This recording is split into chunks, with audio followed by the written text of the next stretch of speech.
Hello friends, पिछले video में हमने पेशवा बाजीराव प्रथम के बारे में मित्रों जाना था और मित्रों वो उनका जो निजाम से संघर्ष था उसके बारे में हमें जानकारी प्राप्त करनी थी।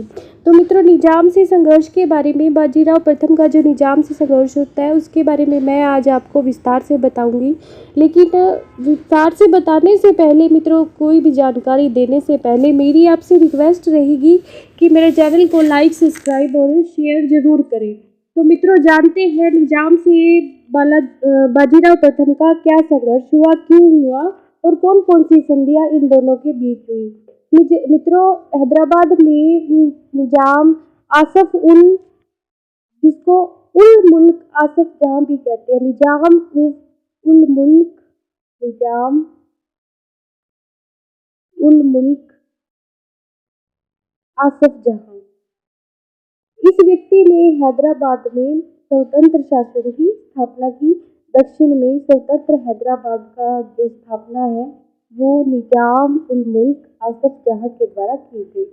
निजाम ने मित्रों कोल्हापुर का जो संभाजी द्वितीय था उसके साथ मिलकर और जो छत्रपति थे उनके खिलाफ षड्यंत्र रचा।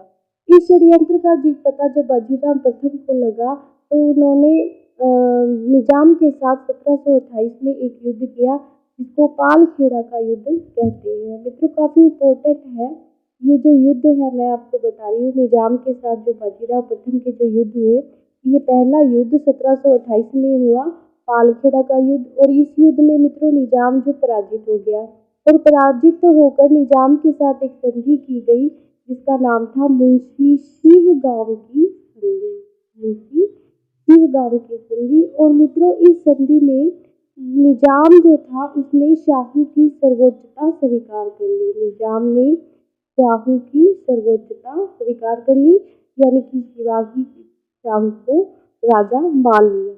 बाजीराव प्रथम ने मित्रों गुजरात, मालवा, कालपी सागर व झांसी के क्षेत्रों पर भी अधिकार किया, यानी कि इनकी काफी बड़ी उपलब्धि रही।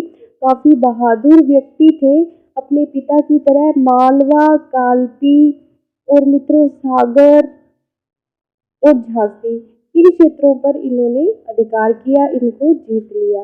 भोपाल का युद्ध मित्रों ये होता है 1737 में। जानते हैं भोपाल के युद्ध के बारे में, क्यों होता है भोपाल का युद्ध। मित्रों, ये जो निजाम था वो मुगलों से मिलकर और मराठों के खिलाफ षड्यंत्र रच रहा था।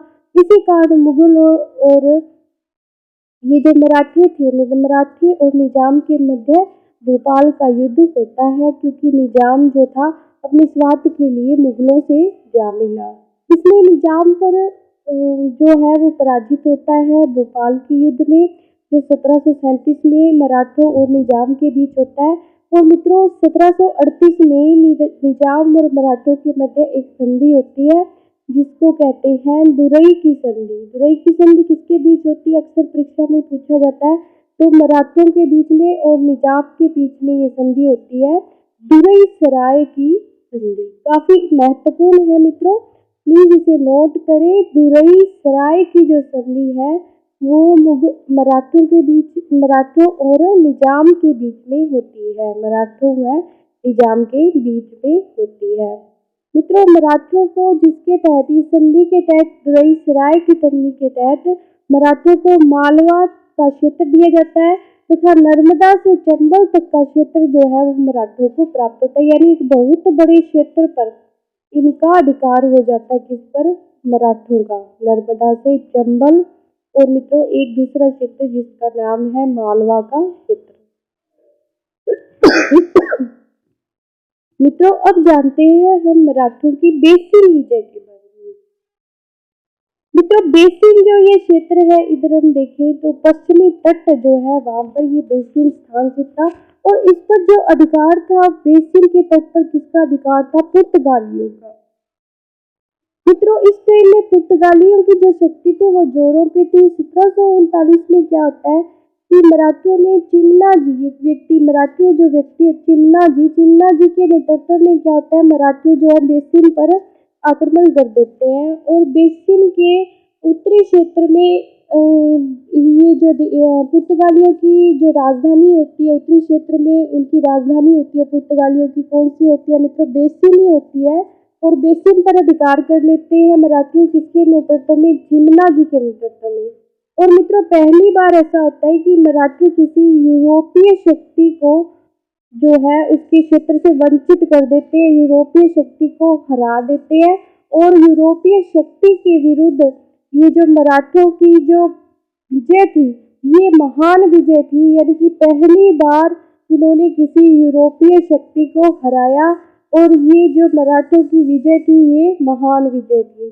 मित्रों अब जानते हैं एक महत्वपूर्ण, काफी मोस्ट इम्पोर्टेंट एक संधि, मुंगी पैठन की संधि।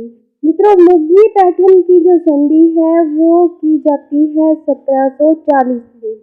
1740 में ये संधि किस किस के बीच होती है मित्रों? निजाम का उत्तराधिकारी जिसका नाम होता है नासिर जंग। क्या नाम होता है? नासिर जंग। ये क्या करता है कि मराठों के बीच और निजाम के बीच जो पहले संधियां हुई होती है, जिसे दुरई सराय की संधि है या ऋषि शिवगांव की जो संधि है, उसे मानने से इनकार कर देता है। नासिर जंग संधि मानने से इनकार कर देता है। कौन सी? मुगल मराठा और निजाम के बीच में जो संधि होती है उसे मानने से इनकार कर देता है। कौन? नासिर जंग। और नासिर जंग होता है हैदराबाद के निजाम का उत्तराधिकारी।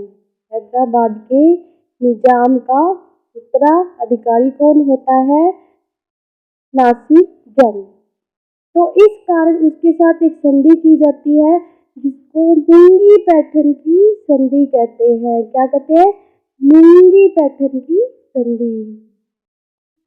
मित्रों अब जो है इसके बाद हम बढ़ते हैं मराठों के जो बाद 1740 के बाद मित्रों मराठों के अंदर नए नए वंश जो है उनमें मराठा जो शक्ति है वो विभक्त हो जाती है।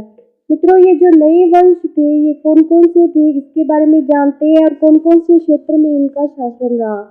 मित्रों मराठों में एक सरदार थे जिनका नाम, मराठा सरदार जिनका नाम था राणोजी सिंधिया। मित्रों ये जो सिंधिया थे इन्होंने मालवा और उसके आसपास जो है वो सिंधिया वंश की स्थापना की। यानी कि हमसे पर्टिकुलर पूछा जा सकता है मराठों में जो नए वंश आए उनमें राणोजी सिंधिया द्वारा शासन कहाँ स्थापित किया गया? तो मालवा व उसके आसपास का जो क्षेत्र था, उसके आसपास का जो क्षेत्र था वहाँ पर इन्होंने सिंधिया वंश की स्थापना की। और मित्रों इस वंश की, सिंधिया वंश की जो प्रारंभिक राजधानी थी वो कौन सी थी? वो थी उज्जैन। मित्रों आज का जो एमपी का क्षेत्र है वो उस वक्त मालवा में आता था और उज्जैन भी मित्रों एमपी में ही है। और इस सिंधिया वंश की जो प्रारंभिक राजधानी थी वो एमपी थी। और बाद में जब इसकी राजधानी है मित्रों वो ग्वालियर हो गई। तो ये सिंधिया वंश जो था इसको बनाने वाले कौन थे? राणोजी सिंधिया। अब मित्रों जानते हैं होलकर वंश, जो नया वंश, दूसरा वंश था मराठों में, उसका नाम था होलकर। मित्रों ये जो होलकर वंश था इसकी स्थापना की थी मल्हार राव होलकर, एक मराठा सरदार थे ये भी। और इन्होंने मल्हार राव होलकर ने होलकर वंश की स्थापना इंदौर में की। मित्रों इंदौर जो है ये भी एमपी में पड़ता है। इंदौर में इन्होंने होलकर वंश की स्थापना की। इसने मल्हार राव होलकर ने। मित्रों इसके बाद जानते हैं हम गायकवाड़। ये मराठों का तीसरा वंश था और इसकी स्थापना की पिल्लाजी गायकवाड़ ने। पिल्लाजी गायकवाड़ मराठा सरदार थे, इन्होंने गायकवाड़ वंश की स्थापना की। और मित्रों बड़ौदा को अपनी राजधानी बनाया। बड़ौदा जो क्षेत्र है इसको अपनी राजधानी बनाया और गायकवाड़ वंश की स्थापना की। इसके बाद जानते हैं मराठों के चौथे वंश भोसले के बारे में। मित्रों भोसले जो थे इन्होंने नागपुर को अपनी राजधानी बनाया। कहा जाता है नागपुर के भोसले। तो ये नागपुर क्षेत्र में फेमस हुए, इनका नाम था भोसले। नागपुर में इन्होंने नागपुर को राजधानी बनाया। धन्यवाद मित्रों, आज की वीडियो में इतना ही। आगे हम पढ़ेंगे बालाजी बाजीराव के बारे में। Please like, subscribe and share this channel.